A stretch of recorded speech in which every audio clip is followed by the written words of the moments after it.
Hello everyone! Welcome back sa aking YouTube channel, and for today's video, day 3 and 4 naman ng Hong Kong trip namin ang ipapakita ko sa inyo. And since this is my first travel abroad, kaya naman very memorable sa akin ang lugar na to. And hopefully makabalik ulit ako dito since may mga lugar pa akong hindi napuntahan dito sa Hong Kong.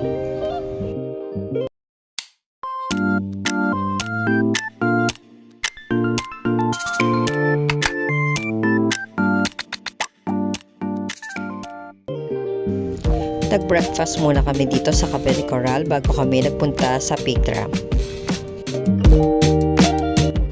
Papunta doon sa may Peak Tram ay maganda rin tong mga building na nadaanan namin.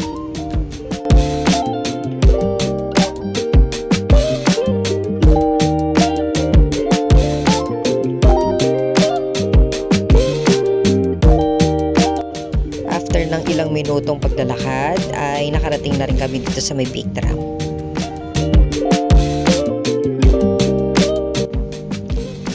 Meron pala kayong makikitang statue dito ni Donald Duck sa labas ng Peak Tram.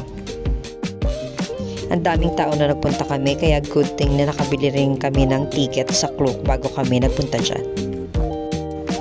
Mas mabilis kung bibili na kayo kaagad ng ticket sa Klook bago pa kayo magpunta rito. And dito sa area kung saan mag-aantay kayo, napakaganda ng mga lights wall na makikita nyo.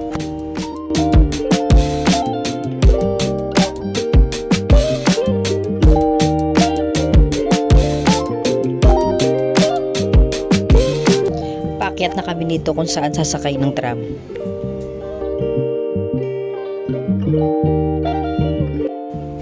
Waiting na kami dito sa pagdaan ng tren and sinasabi nila maganda yung view sa may right side. Etong Peak Tram ay isa sa mga tourist spot na dinadayo dito sa may Hong Kong dahil kakaiba yung tram na sasakyan mo dito and napakaganda rin ng view. Yung ticket pala na binili namin sa may Klook ay hindi lang tram ride yung kasama namin, kasama pang entrance to sa may Sky Terrace.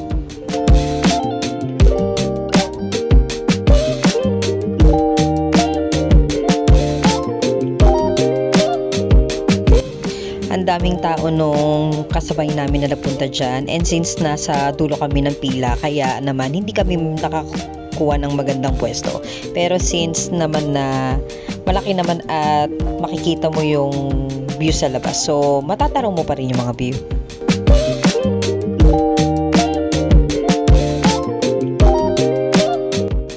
Pagbaba nyo ng tram ay itong souvenir shop ang sasalubong sa inyo. Medyo malaking souvenir shop ito kaya naman nakabili rin kami ng ilang pirasong souvenir dito.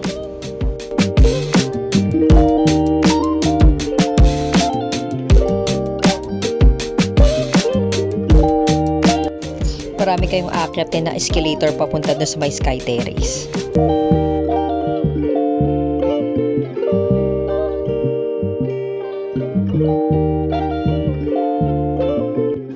Habang nakasakay sa escalator ay meron ka na kaagad na magandang view na makikita.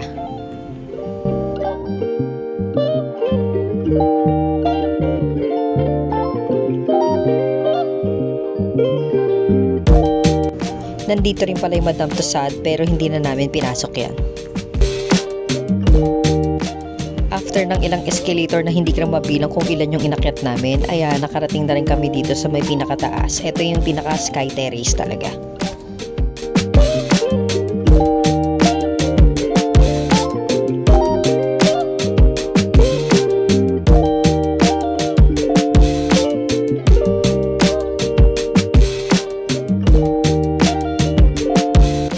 Ang ganda-ganda ng view na makikita nyo dito sa taas, kaya naman sobrang picture perfect itong area na to.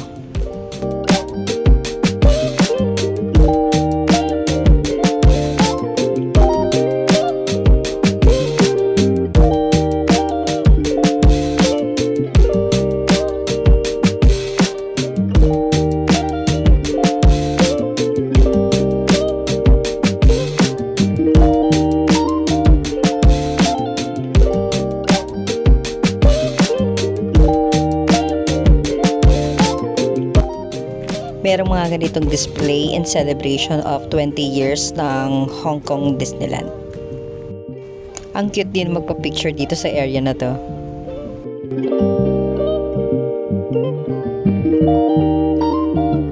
Ito yung sasakay kami ulit ng tram pabalik.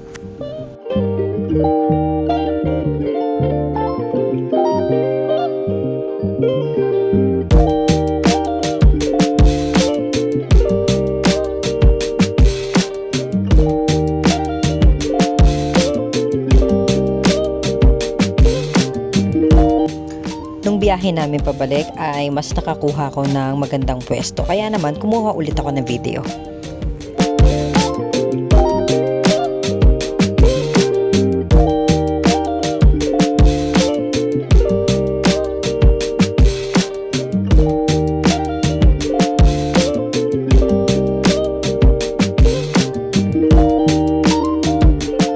After naman sa peak tram ay pumunta naman kami ng Mongkok. Ito yung walking kami papunta doon sa may Central Station.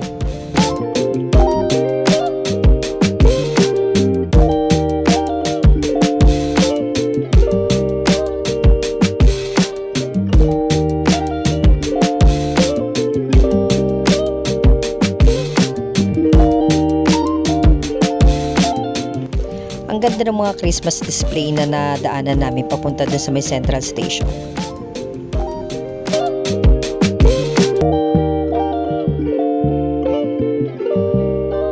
Pagdating sa Mongkok ay dito kami nag-lunch sa may Dim Dim Sum restaurant. Ito pala yung mga food na in-order namin. Masarap naman siya.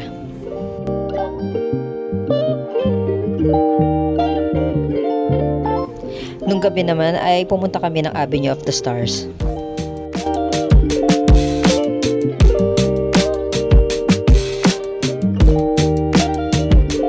Pagpunta namin ay sobrang dami ng tao kaya naman hindi ko na nakunan yung mga handprint ng mga sikat na celebrity dito sa Hong Kong.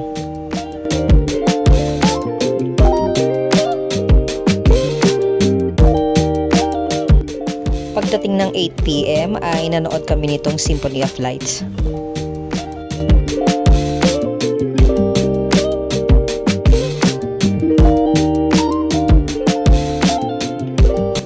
Sikat din itong Symphony of Lights na mapapanood dito sa may Victoria Harbour at wala kayong babayaran dito.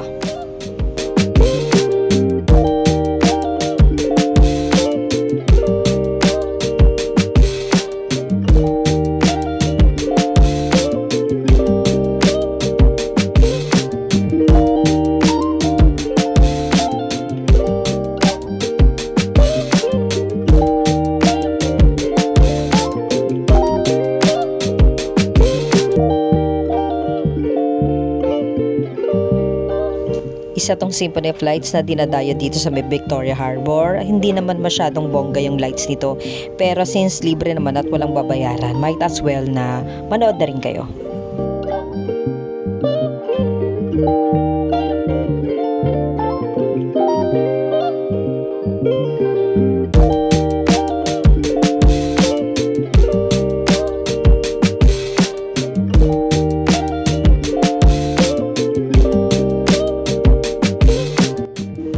Tinikman din namin itong trending na waffle dito sa Hong Kong.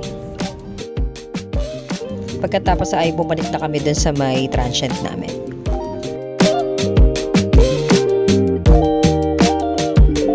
Kinabukasan naman ay bumalik kami dito sa may area ng Victoria Harbour para dito sa area ng Hong Kong Museum of Arts nila.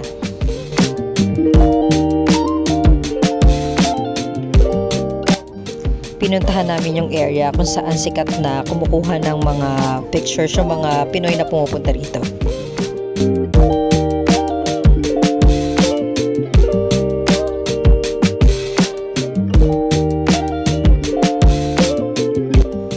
Ang ganda-ganda ng architectural design ng museum nila rito.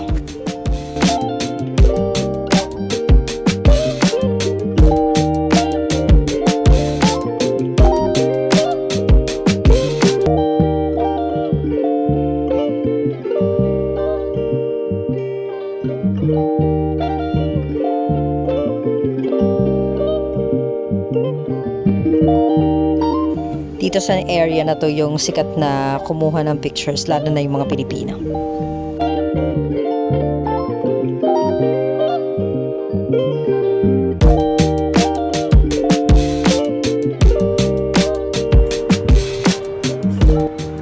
And since hindi naman kami kilala rito, kaya naman na-convince ako na mag-TikTok. Hindi ko na ilalagay yung music since baka makapiright ako. Pero alam nyo na yan dahil trendy.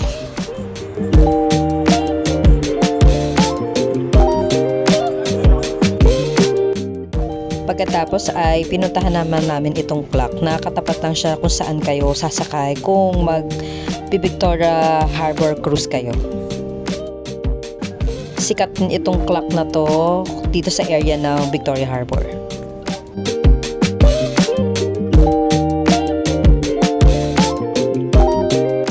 Pagkatapos naman ay pumunta kami nitong K11 Musea.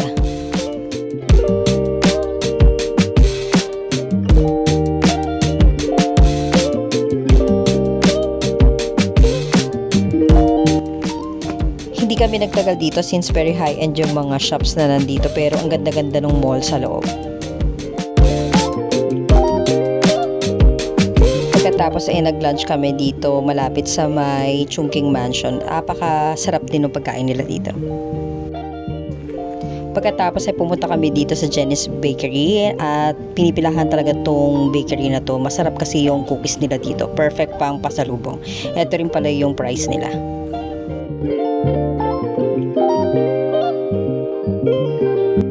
Pagkatapos naming mag-ayos ay sumakay na kami ng bus papunta sa airport.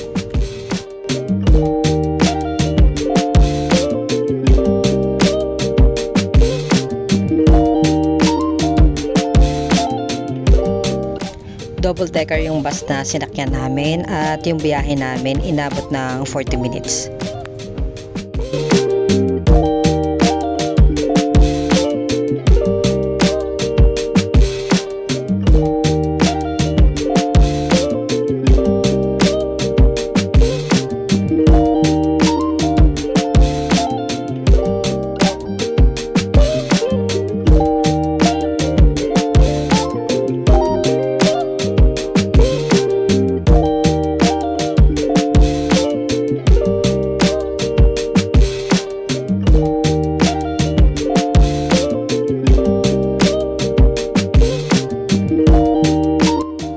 Nung papunta kaming airport, tapos dumaan kami dito sa may bridge na to, ang ganda-ganda ng view na makikita mo.